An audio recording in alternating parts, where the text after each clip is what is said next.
काही दिवसांपूर्वी चर्चा होती, देवेंद्र फडणवीस दिल्लीला जाणार का? त्यानंतर बच्चू कडू म्हणाले की महाराष्ट्राचं नेतृत्व पुन्हा एकदा एकनाथ शिंदेंकडे द्यावं. मग संजय राऊतांनी दावा केला शिंदे पुन्हा मुख्यमंत्री होणार नाहीत. या सगळ्या चर्चा घडत आहेत, मात्र याचं मूळ कुठं आहे याचा अंदाज लागत नव्हता. पण आता सध्या जी चर्चा अजून पुढे गेली आहे त्यानुसार देवेंद्र फडणवीस हे मुख्यमंत्री पदावरून पायउतार होऊन केंद्रात जाणार याचा अंदाज लागतो. आणि त्याचं कारण म्हणजे देवेंद्र फडणवीस यांचा 2.5 वर्षांचा कार्यकाळ पूर्ण होत आला आहे. पण याचा आणि केंद्रात जाण्याचा काय संबंध? तर संबंध आहे, कारण एका मागोमाग एक येणाऱ्या विधानांमुळे प्रश्न फक्त मुख्यमंत्री पदाचा राहिलेला नाही, तर महायुतीतील पुढच्या सत्ता समीकरणांचा झाला आहे. किंबहुना पडद्यामागं काही मोठं राजकारण शिजत आहे आणि या सगळ्या चर्चांमधून भविष्यातील नेतृत्वाबाबत कोणते संकेत मिळत आहेत हाच विषय आज आपण समजून घेणार आहोत या व्हिडिओच्या माध्यमातून.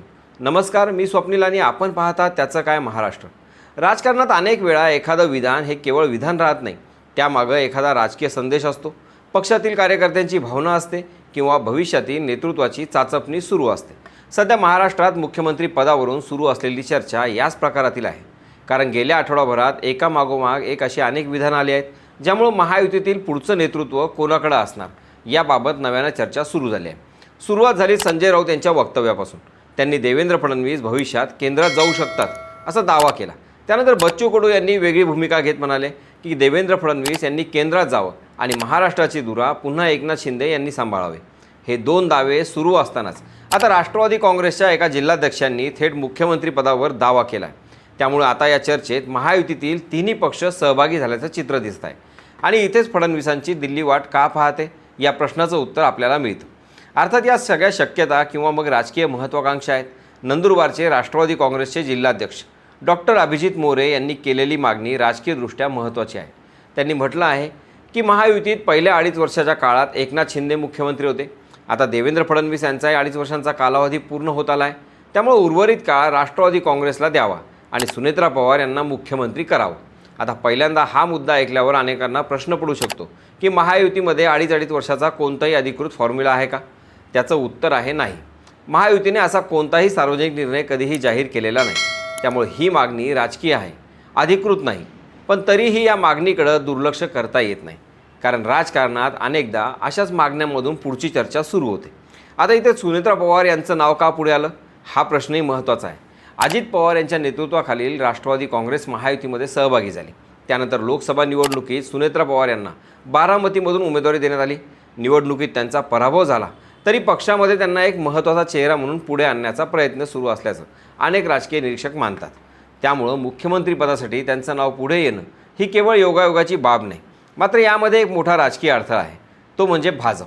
कारण महायुतीमध्ये सर्वाधिक आमदार भाजपकडे आहेत. मुख्यमंत्रीपदाचा निर्णय घेताना सर्वात मोठा पक्ष म्हणून भाजपची भूमिका निर्णायक ठरणार. त्यामुळे राष्ट्रवादीकडून मागणी झाली म्हणून ती लगेच स्वीकारली जाईल अशी परिस्थिती नाही. दुसरी गोष्ट म्हणजे देवेंद्र फडणवीस यांचं स्वतःचं राजकीय वजन. गेल्या 10 वर्षात महाराष्ट्राच्या राजकारणात त्यांनी स्वतःचं वेगळं स्थान निर्माण केलं. 2014मध्ये पहिल्यांदा मुख्यमंत्री झाल्यानंतर त्यांनी पूर्ण 5 वर्षाचा कार्यकाळ पूर्ण केला. वसंतराव नाईक यांच्यानंतर पूर्ण कार्यकाळ करणारे ते दुसरे मुख्यमंत्री ठरले. महाराष्ट्राच्या राजकीय इतिहासात ही मोठी गोष्ट मानली जाते. इतकंच नाही तर 2019मध्ये सत्ता गेल्यानंतरही त्यांनी विरोधी पक्षनेते म्हणून भाजपला मजबूत ठेवलं. त्यानंतर 2022मध्ये एकनाथ शिंदे यांच्या बंडानंतर पुन्हा सत्तेच्या केंद्रस्थानी आले. म्हणजे गेल्या दशकात महाराष्ट्रातील जवळपास प्रत्येक मोठ्या राजकीय घडामोडीत देवेंद्र फडणवीस हे केंद्रस्थानी राहिले. याच कारणामुळं त्यांना दिल्लीत मोठी जबाबदारी मिळू शकते अशा चर्चाही अधूनमधून सुरू होतात. काही जण केंद्रीय मंत्रिमंडळात महत्त्वाचं खाते मिळेल असं म्हणतात, तर काही जण भविष्यात आणखी मोठी भूमिका मिळू शकते असे अंदाज व्यक्त करतात. मात्र या चर्चांना भाजपने अधिकृत दुजोरा दिलेला नाही, त्यामुळे त्या केवळ राजकीय शक्यता म्हणून पाहाव्या लागतात. दरम्यान राष्ट्रवादीनं आणखी एक भावनिक मुद्दा पुढे केला आहे. सुनेत्रा पवार या महाराष्ट्राच्या पहिल्या महिला मुख्यमंत्री व्हाव्यात अशी मागणी करण्यात आली. महाराष्ट्रात आजपर्यंत एका महिलेनेही मुख्यमंत्रीपद भूषवलेलं नाही हा इतिहास आहे. त्यामुळं महिला नेतृत्वाचा मुद्दा पुढे करून राष्ट्रवादीने आपल्या मागणीला वेगळं राजकीय रूप देण्याचा प्रयत्न केला आहे. मात्र या सगळ्या चर्चांमध्ये एक प्रश्न अजूनही अनुत्तरित आहे. भाजप खरोखरच मुख्यमंत्रीपदाचा त्याग करेल का? राज्यात सर्वाधिक आमदार असताना आणि मुख्यमंत्रीपदावर स्वतःचा प्रभावी चेहरा असताना भाजप असा निर्णय का घेईल की या सगळ्या चर्चा केवळ राजकीय दबावाचा भाग आहेत? याच प्रश्नाचं उत्तर शोधताना आता या चर्चेत प्रवेश होतो संजय राऊत, चंद्रशेखर बावनकुळे आणि एकनाथ शिंदे यांच्या नव्या दाव्यांचा. आणि इथूनच या संपूर्ण राजकारणाला एक वेगळं वळण मिळतं. आता या संपूर्ण चर्चेत सर्वात मोठा ट्विस्ट आला तो संजय राऊत यांच्या वक्तव्यामुळे. राऊत यांनी दावा केला की देवेंद्र फडणवीस भविष्यात केंद्रात जाऊ शकतात आणि त्यानंतर महाराष्ट्रात भाजपची सूत्र ही चंद्रशेखर बावनकुळे यांच्या हातात येऊ शकतात. बच्चू कडू म्हणत होते पुन्हा शिंदेंनीच नेतृत्व करावं, दुसरीकडे राष्ट्रवादी मुख्यमंत्रीपदावर दावा करत होती आणि तिसरीकडे संजय राऊत भाजपच्या भविष्यातील नेतृत्वाचा अंदाज व्यक्त करत होते. म्हणजे एकाच मुख्यमंत्रीपदासाठी 3 वेगवेगळे राजकीय दावे समोर आले. त्यामुळे ही चर्चा आता केवळ विरोधक आणि सत्ताधाऱ्यांपुरती मर्यादित नाही राहिली, तर महायुतीच्या अंतर्गत राजकारणापर्यंत पोहोचली आहे. या सर्व वक्तव्यानंतर सर्वाधिक चर्चेत आलेलं नाव म्हणजे चंद्रशेखर बावनकुळे.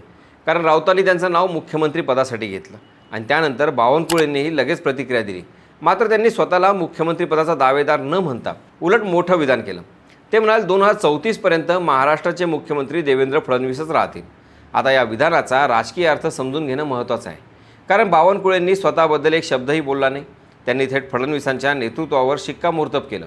म्हणजे भाजपकडून स्पष्ट संदेश देण्यात आला की पक्षामध्ये नेतृत्वाबाबत कोणताही संभ्रम नाही. विरोधक काहीही बोलत असले तरी मुख्यमंत्रीपदाबाबत भाजपची भूमिका बदललेली नाही. पण दुसरीकडे राष्ट्रवादीची मागणी तितकीच महत्त्वाची आहे. कारण महायुतीमध्ये सहभागी झाल्यानंतर राष्ट्रवादी काँग्रेस सातत्यानं स्वतःची राजकीय ताकद दाखवण्याचा प्रयत्न करत आहे. लोकसभा निवडणूक असो किंवा सरकारमधील खाते वाटप, राष्ट्रवादीने स्वतःचं स्वतंत्र अस्तित्व कायम ठेवण्याचा प्रयत्न केला आहे. त्यामुळे मुख्यमंत्रीपदाची मागणी ही प्रत्यक्षात पदाची मागणी कमी आणि पक्षाच्या राजकीय वजनाची जाणीव करून देण्याचा प्रयत्न जास्त असल्याचं अनेक राजकीय विश्लेषक मानतात. आता प्रश्न असा आहे की जर भविष्यात देवेंद्र फडणवीस यांना खरोखरच केंद्रात मोठी जबाबदारी मिळाली तर महायुतीसमोर पर्याय कोणते असतील? एक पर्याय म्हणजे भाजप पुन्हा स्वतःचाच मुख्यमंत्री निवडेल. दुसरा पर्याय म्हणजे मित्रपक्षाला संधी देण्याचा विचार होऊ शकतो. एकंदरीतच मुख्यमंत्री फडणवीस यांचा 2.5 वर्षांचा पूर्ण होणारा कार्यकाळ आणि महाराष्ट्राचं राजकारण या चर्चेला कारणीभूत आहे असं आपण म्हणू शकतो. तुम्हाला काय वाटतं? फडणवीसांबाबतच्या दिल्लीच्या चर्चा खरंच पुढे सरकणार का? राष्ट्रवादीची मुख्यमंत्रीपदाची मागणी केवळ कार्यकर्त्यांची भावना आहे की त्यामागे मोठं राजकीय गणित दडलं आहे? कमेंटमध्ये नक्की सांगा. बाकी राजकारणाच्या आखाड्यात आपली नजर कायम असणारच आहे. तेव्हा कुठेही जाऊ नका, पाहत राहा, सबस्क्राईब करा. त्याचं काय महाराष्ट्र.